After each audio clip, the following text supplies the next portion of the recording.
For the past 3 years, I thought I was living in an ideal relationship, a love story that could be shared at family gatherings, in Instagram posts filled with sunshine and warm coffee cups.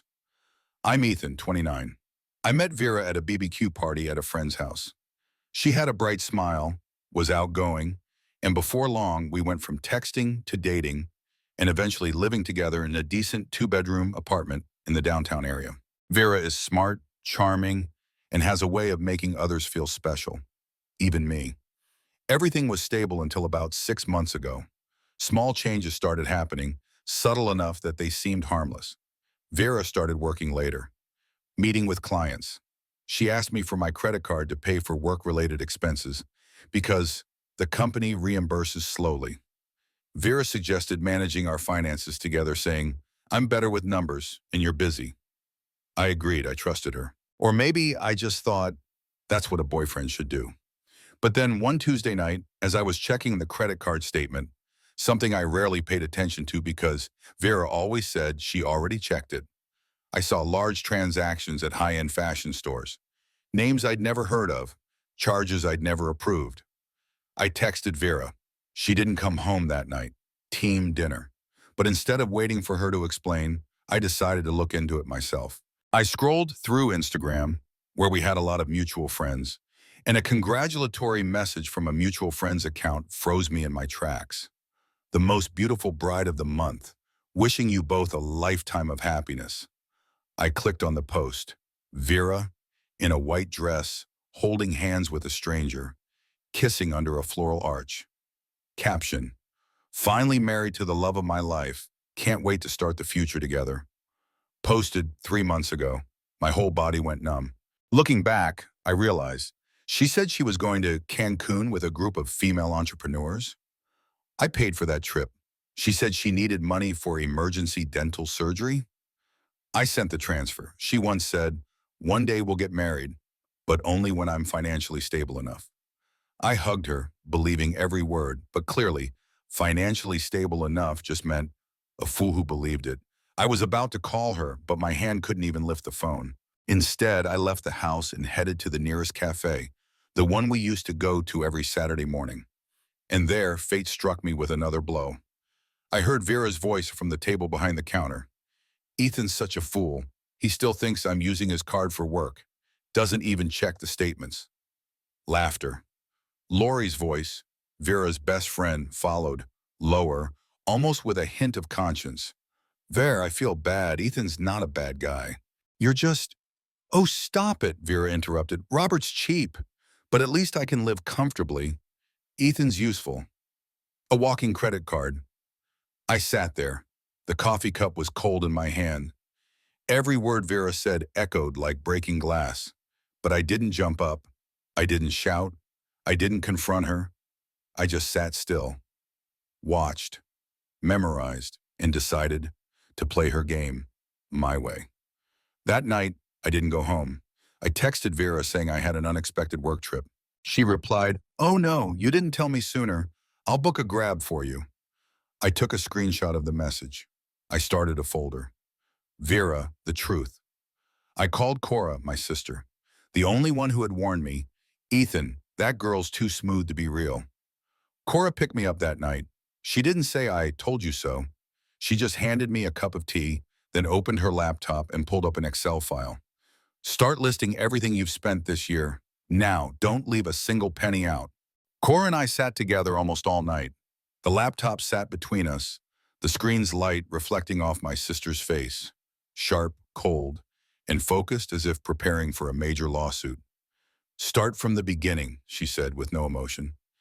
"Every transfer, all the times she borrowed your card, every lie she told. You remember it all, don't you?" I silently began. January. Vera said she needed $1,900 to pay for a real estate online course. I paid directly with my card. Cora noted it down. Course, unverified, suspect. February. She cried in the bathroom saying her tooth hurt and needed urgent treatment but the insurance company is slow. I transferred $850. Reality, honeymoon in Cancun. March, Vera frantically called in the middle of the night, saying she'd lost her wallet at a networking event with clients. I transferred $500. The next day, Lori sent me a picture of Vera at an Italian restaurant, celebrating 6 months of marriage with Robert. Each line I filled into the spreadsheet felt like a knife, not because of the numbers, but because of the memories I once believed were real. After 3 hours, the total came to $23,160. This didn't even include food, rent, or living expenses. Cora looked at me, her lips tight. She's not just a scam artist. She's an artist, a professional con woman. I gave a bitter smile. And her most loyal audience is me. The next day, I sent Vera a text. Sorry I couldn't call, my schedule's packed. But I have good news. An investor just suggested a huge collaboration opportunity. Want to hear about it? Less than 2 minutes later, she replied, OMG, I absolutely want to. Finally, a big opportunity after all my efforts. She still thinks she has me under control. Perfect. I arranged to meet her at the Lakeside Cafe, a place with wide-angle security cameras and clear audio. Cora came along, sitting at a table behind us, her laptop ready to record. Vera walked in wearing the red dress I bought her for our first anniversary. She hugged me, smiling as though nothing had happened. I thought you were going on a business trip to another state. I smiled. My work's not as tied down as you think. She went on about her real estate appraisal startup, the hot investment opportunity if you get in early, and how all it takes is a $5,000 contribution to show financial ability. I nodded, making notes. She pulled out the contract, clearly printed from Google Docs, even showing the file name, Real Estate Dummy 2. I asked, so which of the loans you took out did you use to invest in this? Vera didn't blink. I used it all. Every dollar you gave me is in this project. I nodded, pressing the record button in my pocket. 3 p.m. I walked out of the cafe. Cora followed behind, her face unreadable. It's enough, she said. Clear recording. Solid proof. I headed straight to the bank and canceled the additional card Vera was using. I locked all online payments, changed all my email and bank app passwords. Next, I called the landlord. I explained that Vera had secretly gotten married and didn't meet the qualifications to stay with me under the unregistered cohabitation clause. They agreed. I was granted the right to remove Vera from the lease unilaterally, thanks to the evidence I provided. That evening, I packed all of her belongings. Each item was labeled, Memories Non-Returnable. I called the moving service, instructing them to deliver all the boxes to Vera's office. I included a note. Congratulations to you and Robert. See you in court, love. Monday morning arrived just like any other day, but I knew today would be different. Today wasn't just about Vera facing the consequences. Today, I was reclaiming justice for myself and for Robert, the husband she had hidden like he didn't exist. I sat in a cafe across from Vera's office, a perfect spot. I could watch everything without being noticed. 9:02 a.m., I texted Lori. It's time. After weeks of being torn between friendship and the truth, Lori finally chose the right side. She had all the wedding photos, texts of Vera mocking me, and the plan to scam money. Most importantly, Lori had a conscience. 9:17 a.m., I saw Robert walk up, dressed in a sharp suit, phone in hand, his face stiff like he was about to enter a battlefield. Lori had sent him all the evidence the night before, the location, the time, and the plan. He walked into the building. No knock, no warning. He just slammed the glass door open and shouted, loud enough for everyone in the cafe across the street to hear. 3 years? 3 years and you treated me like a fool? I set my coffee cup down and looked through the glass. Everyone in the cafe stopped.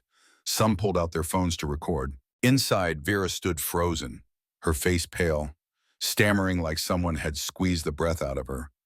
Robert, it's not what you think. Then who is this?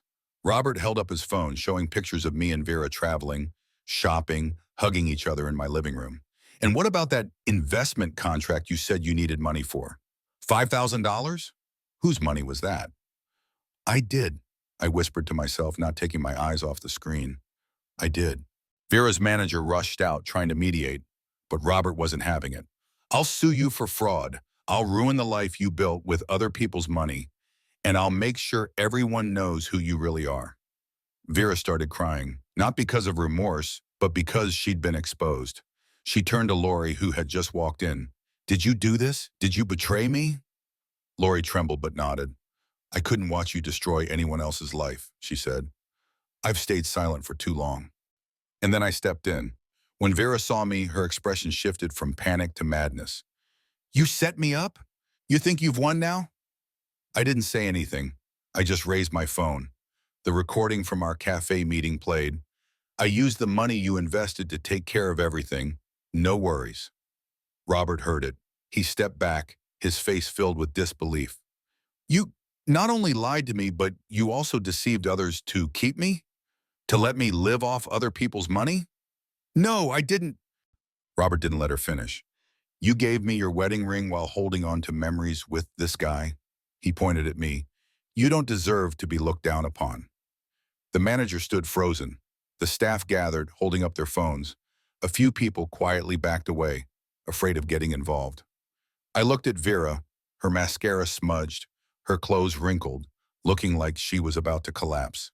You once called me a walking ATM, but now I'm the one who's bankrupting your reputation.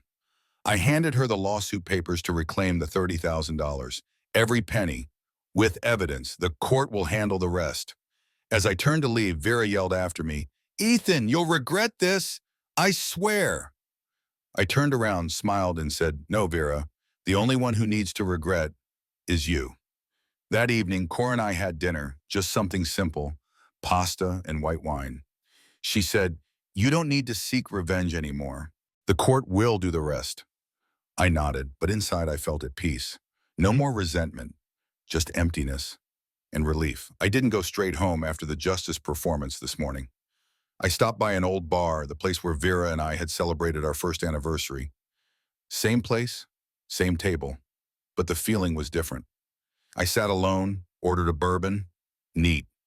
Not to get drunk, just to close a chapter.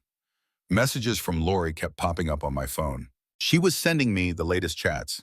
Vera's friends were leaving the group one by one after everything came to light. One person wrote, I can't believe I ever bought into the perfect life she portrayed. Another person sent me a private message. Thank you for exposing this. If you hadn't, more people would have fallen victim. I didn't respond. I just saved everything. Even though I felt lighter, I knew there was still work to do. The next day I went to the bank. I handed over all the evidence of Vera's financial fraud carried out under the guise of investing, account statements, transactions, recordings, and forged contracts. The bank manager, an older man, picked up the files, looked at me intently and asked, Did she really do all of this? I nodded. Not just with me. She did it to her legal husband too. I've seen a lot of fraud cases, but this is truly organized. We'll handle it from here. Cora and I continued pushing the case to civil court. With the $30,000 she stole, we could file in small claims court and recover most of it. Amy, my lawyer, made it clear. We don't need any more drama. Stay silent and let the law do its job. I nodded. There was no anger left to erupt. It was time to rebuild. 3 days later, Vera was fired from her company. Not because of the drama with Robert, but because they discovered she had stolen client information to use for the fake startup she had once pitched to me. An email from Vera's manager to the partners read, We regret to inform you that Vera has violated serious professional ethics and will no longer represent the company as of today. Robert, the husband who was deceived, called me. We met for the first time without the anger. Just two men who had escaped a nightmare. She used to call me her safe person, he said, his voice dry. I was the walking ATM, I replied. We clinked glasses, not to celebrate, but to bid farewell to an era of lies. The day the court sent the notice of case acceptance, I was washing my car in front of my house when I saw Vera walking by. No more expensive car in front of her, just a faded old hatchback. She stopped, looked at me. No sign, no words. I just nodded and turned away. Because now I truly didn't need her to suffer for me to feel at ease. That night, Cora came over. She brought pizza and 2 cans of beer. Are you okay? She asked. You know, I said, it feels like after a house burns down, painful, devastated, but clean. No more rotting things I kept thinking were important. Cora stayed quiet. She understood. I started living again. I changed the bed sheets, threw away everything Vera had touched. I took down old photos, put the anniversary ring in a box, and sent it back to her mom's house via express mail. On the note, I just wrote, "Returning memories to the wrong person. Hope you keep them safe."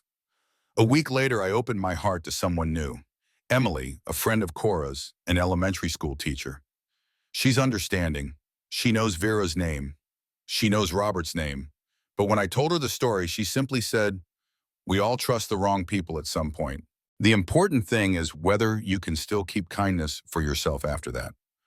I don't know if I can, but I'll try.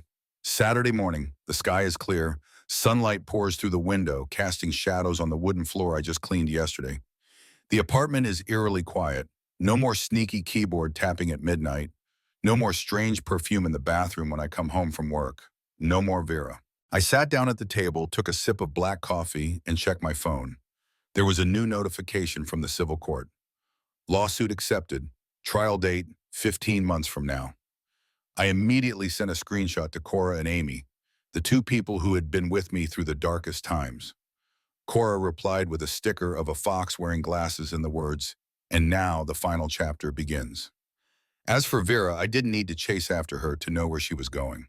News found its way to me through Lori, through old friends, and sometimes through social media, where she once carefully crafted the image of a successful businesswoman, the ideal wife, the perfect girlfriend. Now it was all reduced to ashes. I got a message from Lori. Robert's filed for divorce. Vera's mom's in the hospital from high blood pressure. She said the whole family should hang their heads in shame because of her. Vera's texting everyone, wishing if she can crash at their place. But no one believes her anymore. She used to have two lives, one as Robert's wife and the other as Ethan's perfect girlfriend. Now both have crumbled. It all came to a head one afternoon when I was on my way home and saw Vera standing outside the apartment complex. No designer dress, no makeup, just an old coat, messy hair, swollen eyes. I almost walked by, but she called out, "Ethan!" I stopped. I didn't turn around. "Can you forgive me, even just a little?" I took a deep breath and turned to face her, the one who made me believe in a shared future, but now, just a name in a lawsuit. "Forgive you? Yes, I forgive you because I don't want to hold on to that anger anymore. But forget, no, and coming back, never."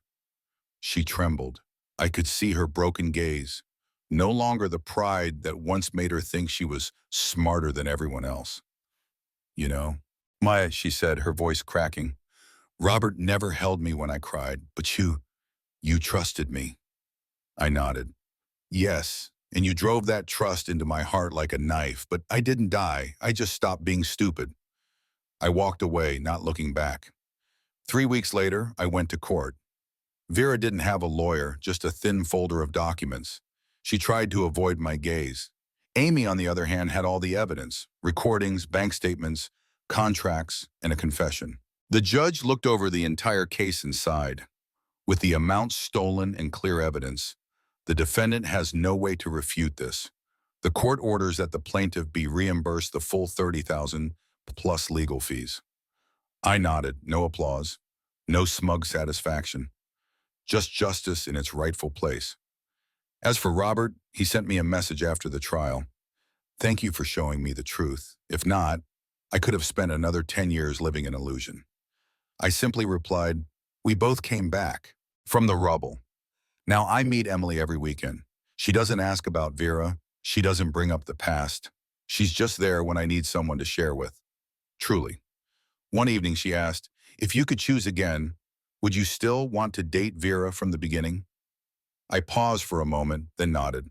Yes, because if it weren't for Vera, I wouldn't know the limits of trust or the value of self-respect. Emily smiled. Well, then it was worth living again. And so the story ends here.